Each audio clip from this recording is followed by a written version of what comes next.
Smartphone. Semua orang ada telefon pintar. Tak kira Apple ke, Android ke, Oppo ke, Huawei ke. Mereka bawa ke mana sahaja, guna di mana sahaja. Tapi aku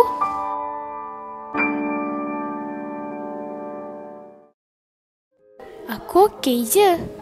Walaupun semua kawan aku ada phone, aku tetap okey. Tapi kan, bila aku fikir balik, telefon pintar ni macam dah jadi benda penting dalam hidup kita.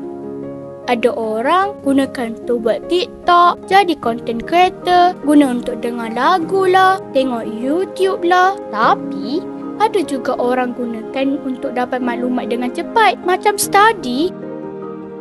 Kan best kalau aku dapat rasa guna smartphone. Nah, ini telefon awak. Gunakan dengan sebaik mungkin ya. Terima kasih ayah.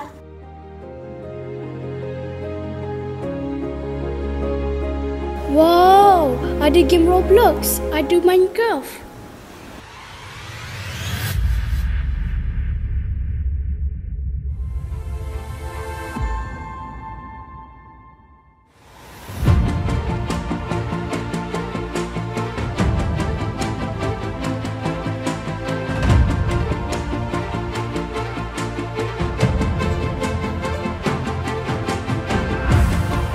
Weh, si Aisyah tu kan dah makin teruk pada kita pula. Asyik ada telefon je. Dulu kau main payah susah nak dapat. Haa lah, aku pun perasan juga.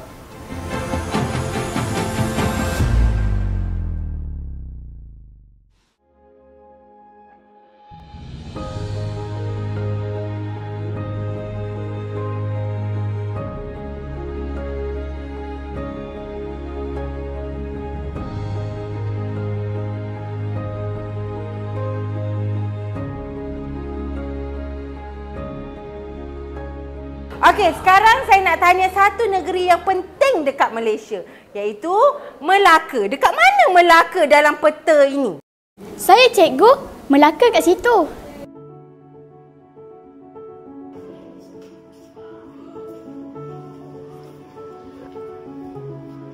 Aisyah, tunggu.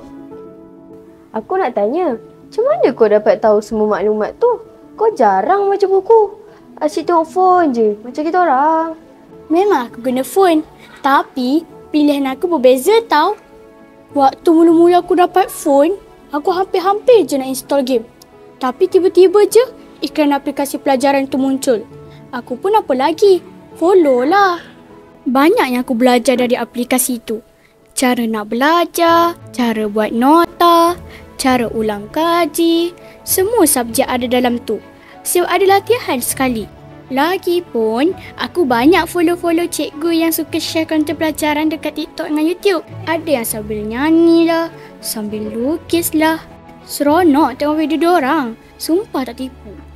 Oh, maknanya kau guna masa yang sama macam kita orang, tapi untuk belajar. Macam tu?